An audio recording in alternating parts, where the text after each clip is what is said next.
Hello. Thank you so much for being here. I am so grateful that you are here today. My name is Katie Velarde, and I am here to talk to you today about gratitude. It is the month of gratitude, and actually gratitude is something we should be regularly practicing. And today I'm going to talk about why gratitude is so important and some easy ways that you can incorporate it into your life. And at the end, we're going to go through a little exercise. So I'll ask you to grab a pen and pencil whenever you can. If you have one handy, go ahead and get it now. But towards the end of this video, we're going to actually do a gratitude exercise, one that you can easily do with family members, on your own, and with your children or grandchildren. So thank you for being here, and thank you Health Solutions for providing the Healthy Inspirations classes online to keep us all going. We are very grateful for you. So first of all, gratitude is an emotion that can bring us out of negative, lower vibration feelings. Gratitude, in fact, is one of the highest vibrating emotions. So what that means is whether we're just having a rough day, a really bad year, or we got in a fight with someone and we haven't made up yet, we stubbed our toe before we went to work, we have a bit of a headache, just something's going on that we're off and it feels like our day is spiraling downward, or it may feel like it's been years since you felt like yourself. And gratitude is a very easy practice that we can all incorporate into our everyday lives to bring us one step closer to feeling better, one step at a time. There are actually many studies out there proving that gratitude changes the way we think, the way we see things, and can bring us out of anxious and depressed moments, okay? So it's a super critical emotion, and it is one that we have to be mindful that we're practicing. It's not something that really usually just happens, like when we cry when we're sad or we yell when we're mad. Gratitude, we have to be mindful of taking the time to think of the things that we are grateful for. I have this reminder behind me right now that says thankful. And so when I see that, personally for me, oh yes, remember to say what you're thankful for, okay? And so there are many things you can do. You can have reminders in the home. You can put a Post-it on the mirror so that every morning when you wake up, you can say 3 things you're grateful for. You can make it a routine that when you're showering or bathing, you think of 3, 5, 10, whatever it is, things that you're grateful for. Some people will put a Post-it on the mirror. Whatever works for you, whatever will remind you to practice little bits of gratitude daily. You can also keep a gratitude journal. A lot of people will keep these by their bedside table, and it doesn't have to be anything fancy. It can be a notebook from the dollar store, and then have a pen or pencil by it, a crayon. Sometimes I can only find crayons around here. And so take a few minutes before bed and write down 3 to 5 things about that day that you were thankful for. They can be extraordinary things, like I'm so thankful I won $20 on a lotto ticket. I guess I'd have to buy those to actually win, but if I did buy one and won $20, I would certainly be thankful for that. And they can be tiny things, like I am thankful that I made it through this day and I now get to lay down and rest and let my body and my mind recharge. Because putting gratitude in your heart and your mind and that emotion in your body before you go to bed can actually help you sleep better and wake in a better mood. So a gratitude journal is a great thing. It's also a really neat thing to go back when you're feeling down or everything's going wrong, to flip back through the pages of your gratitude journal. Oh yeah, that's right. You know what? I do have things to be grateful for. Some people will have a jar, like a mason jar or a jar you get at the dollar store or Walmart, anywhere really. And they'll have little pieces of paper and they'll actually write down what they were thankful for and put it in the jar. And the kids love that one. That's the one that kids really like to do. So if you have any kids, a gratitude jar is great.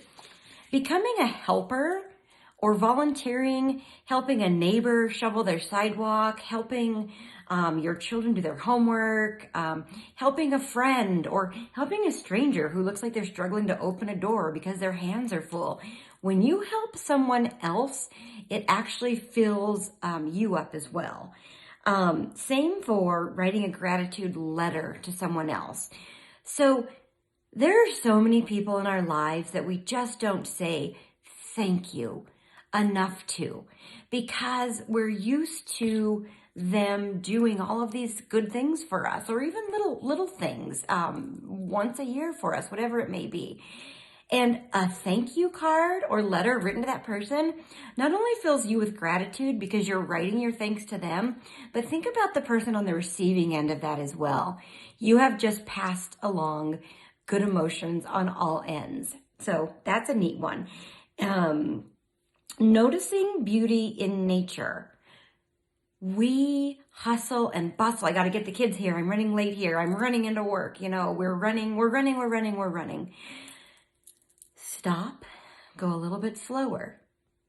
I'm thankful for the parking lot walking up to the store with these bright lights to keep me safe. I'm thankful that the ability to walk into this store, that I can walk. I'm thankful that I have enough funds to go into this store to get the basic necessities that I need.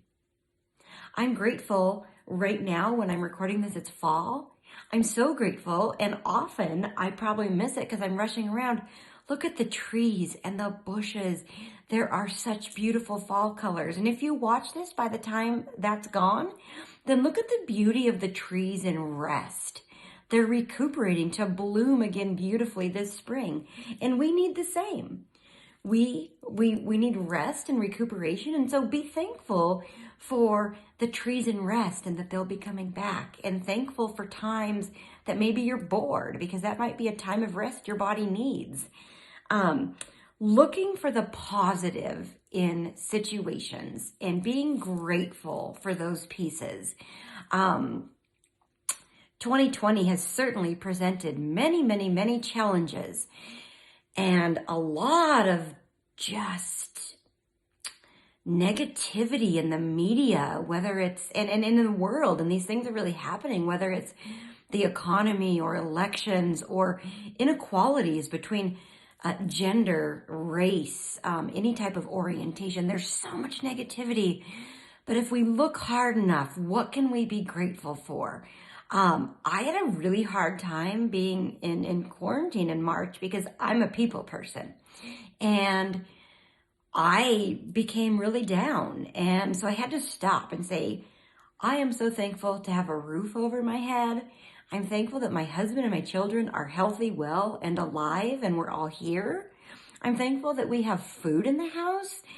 And it was simple things like that that started bringing me out of, oh, poor me, poor everyone. We're all stuck at home. We can't go eat at a restaurant. I can't go visit with my friends at a coffee shop that's not open. It's not always about what we want to do. It's the lesson to be learned in that moment. So, having said this, I would love it if you would grab a piece of paper and a pen, and you can write these down. Or if you want to, when I say these things, you can just think in your mind and feel the emotion of gratitude and think about the answer to these questions in your mind, okay? Everybody take a deep breath. Let everything else around you turn off. And just be present here for a minute or two. Think of a person in your life that you are thankful for.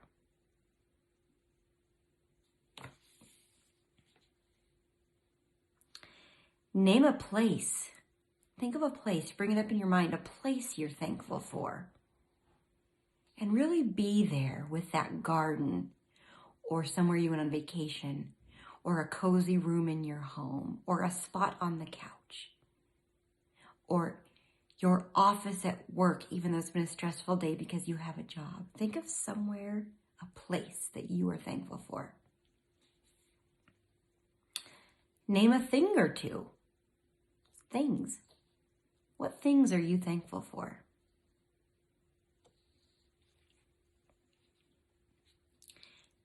Think of a food. What's one of your favorite foods? What are you thankful for? Think about that food and eating it and how that makes you feel. Grateful that you can experience that, right? Name an event or a holiday, a gathering, something that you do that you're thankful for. Think of being in that situation with those people and the memories you've built. Name a skill that you are thankful for, because a lot of times we look at what we see as shortcomings, and we don't have any shortcomings. We are exactly who we're supposed to be. Shortcomings come in when we compare ourselves to other people. So I want you to look at yourself and one of your skills. What are you good at? What do you help people with? Be thankful for that skill. Feel that. Be proud of yourself. Think of something in nature that you really enjoy. What are you thankful for out in nature? Get around that more often. Listen for it. Look for it. Is it sunrises? Is it sunsets? What's something in nature that lifts you? Think of a scent, a smell. Is it a baking cake? Is it, I have my orange essential oil going? Is it a lotion, a perfume? I love the smell of Spanish rice cooking. When my husband has that on the stove, I know immediately. Think of a scent that makes you happy. What are you thankful for? And let's be thankful we can smell, right? And see and taste these things and feel them. Name a game that you're thankful for. Maybe it was when you were a child. Maybe it's a game you play now with friends. Maybe it's an online game right now that you can connect with people on. And lastly, absolutely name anything else. Name anything you're grateful for. Something that really is important in your life. I want you to take a moment and think about how you feel right now. What your heart is full of. This is a practice you can do anytime. So with all of the gratitude in my heart for you being here and taking the time to watch this, I want to thank you, and I encourage you to keep a gratitude practice going forward and sharing it with others that you know. Have a wonderful day.